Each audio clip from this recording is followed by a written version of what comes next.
Good evening, everyone, and welcome to What Does the Bible Really Say? Global Bible Reading with Angel and Joseph BRACCO.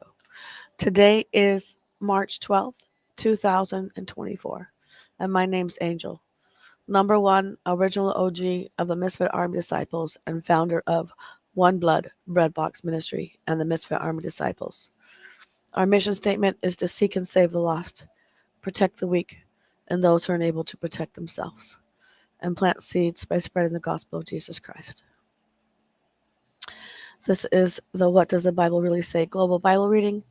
We are currently on part 137. We are in the book of 2 Samuel. 1st and 2nd Samuel are actually the same book. It was just split in half. We are on the second part of the book of Samuel in chapters 3 and 4. I will be reading from the NIV version coming from Bullhead City, Arizona. 2 Samuel 3 and 4. The war between the house of Saul and the house of David lasted a long time. David grew stronger and stronger, while the house of Saul grew weaker and weaker. Sons were born to David in Hebron.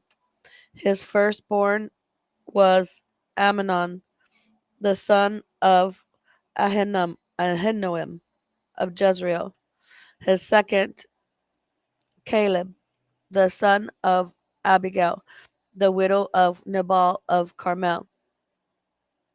The third, Absalom, the son of Mecca, daughter of Talmai, king of Geshur. The fourth, Adonijah, the son of Haggith. The fifth, Shephatiah, the son of Abital. And sixth, Ithream, the son of David's wife, Eglah. These were born to David in Hebron. Abner goes over to David. During the war between the house of Saul and the house of David, Abner had been strengthening his own position in the house of Saul.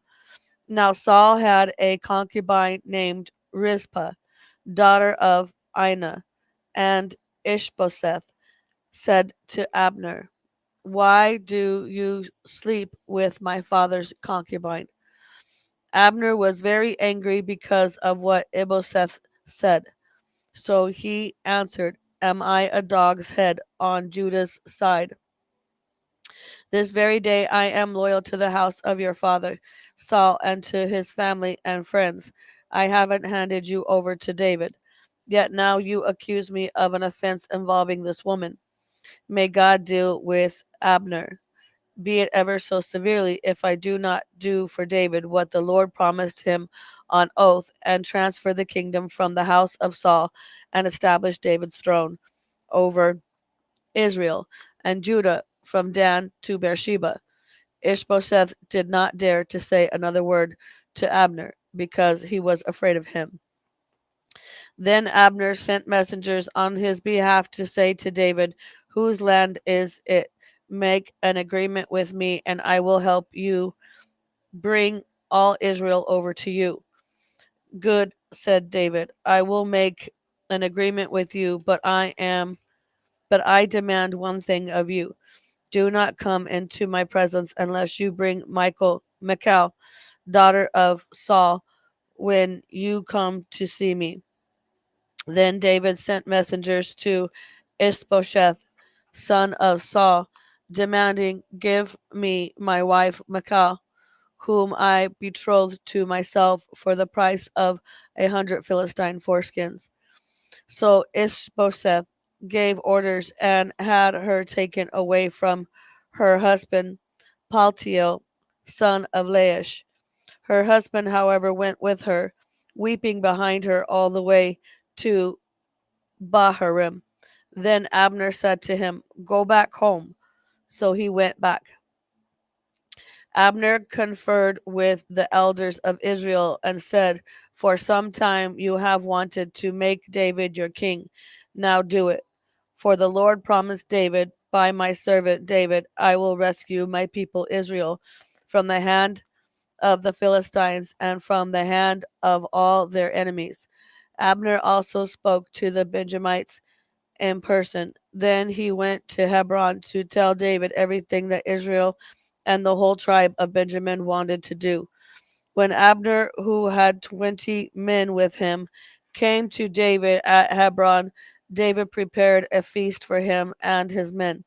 Then Abner said to David, "Let me go at once and assemble all Israel for my lord the king, so that they may make a covenant with you, and that you may rule over all that your heart desires." So David sent Abner away, and he went in peace. Joab murders Abner. Then David's men and Joab returned from a raid and brought with them a great deal of plunder. But Abner was no longer with David in Hebron, because David had sent him away, and he had gone in peace. When Joab and all the soldiers with him arrived, he was told that Abner son of Ner had come to the king, and that the king had sent him away, and that he had gone in peace. So Joab went to the king and said, "What have you done? Look, Abner came to you. Why did you let him go? Now he is gone. You know Abner, son of Ner. He came to deceive you and observe your movements and find out everything you are doing." Joab then left David and sent messengers after Abner, and they brought him back from the cistern at Sirah, but David did not know it. Now, when Abner returned to Hebron, Joab took him aside into an inner chamber, as if to speak with him privately, and there to avenge the blood of his brother Asahel. Joab stabbed him in the stomach, and he died. Later, when David heard about this, he said, "I and my kingdom are forever innocent before the Lord concerning the blood of Abner, son of Ner. May his blood fall on the head of Joab and on his whole family. May Joab's family never be without someone who has a running sore, or leprosy, or who leans on a crutch, or who falls by the sword, or who lacks food." Joab and his brother Abishai murdered Abner because he had killed their brother Asahel in the battle at Gibeon. Then David said to Joab and all the people with him, "Tear your clothes and put on sackcloth, and walk in mourning in front of Abner." King David himself walked behind the bier. They buried Abner in Hebron, and the king wept aloud at Abner's tomb. All the people wept also. The king sang this lament for Abner: "Should Abner have died as the lawless die, your hands were not bound, your feet were not fettered. You fell as one falls before the wicked." And all the people wept over him again. Then they all came and urged David to eat something while it was still day. But David took an oath, saying, "May God deal with me, be it ever so severely, if I taste bread or anything else before the sun sets." All the people took note and were pleased. Indeed, everything the king did pleased them. So on that day, all the people there and all Israel knew that the king had no part in the murder of Abner, son of Ner.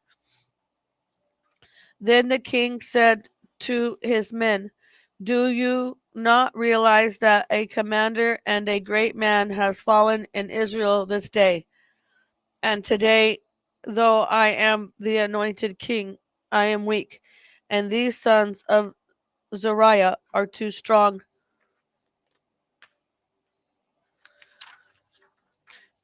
for me. May the Lord repay the evildoer according to his evil deeds." Ishbosheth murdered. When Ishbosheth, son of Saul, heard that Abner had died in Hebron, he lost courage, and all Israel became alarmed. Now Saul's son had two men who were leaders of reigning bands. One was named Bana, and the other Rechab. They were sons of Rimmon, the Beerothite, from the tribe of Benjamin. Beeroth is considered part of Benjamin because the people of Beeroth fled to Gittim and have resided there as foreigners to this day. Jonathan, son of Saul, had a son who was lame in both feet. He was 5 years old when the news about Saul and Jonathan came from Jezreel. His nurse picked him up and fled, but as she hurried to leave, he fell and became disabled. His name was Mephibosheth. Now Rechab and Bana, the sons of Rimmon, the Beerothite, set out for the house of Ishbosheth, and they arrived there in the heat of the day while he was taking his noonday rest. They went into the inner part of the house as if to get some wheat, and they stabbed him in the stomach. Then Rechab and his brother Bana slipped away. They had gone into the house while he was laying on the bed in his bedroom. After they stabbed and killed him, they cut off his head, taking it with them. They traveled all night by the way of the Arabah. They brought the head of Ishbosheth to David at Hebron and said to the king, "Here is the head of Ishbosheth, son of Saul, your enemy, who tried to kill you. This day the Lord has avenged my lord, the king, against Saul and his offspring." David answered Rechab and his son brother Bana, the sons of Rimmon, the Beerothite, "As surely as the Lord lives, who has delivered me out of every trouble, when someone told me Saul is dead, and thought he was bringing good news, I seized him and put him to death in Ziklag. That was the reward I gave him for his news. How much more when wicked men have killed an innocent man in his own house and on his own bed? Should I not now demand his blood from your hand and rid the earth of you?" So David gave an order to his men, and they killed them. They cut off their hands and feet and hung the bodies by the pool in Hebron. But they took the head of Ishbosheth and buried it in Abner's tomb at Hebron. 2 Samuel chapters 5 and 6 to be continued. To be continued. What does the Bible really say? David was awesome. That was part 137, the book of 2 Samuel, chapter 3 and 4, NIV version. And that's all I got. Peace out, yo. Angel Tsunami out.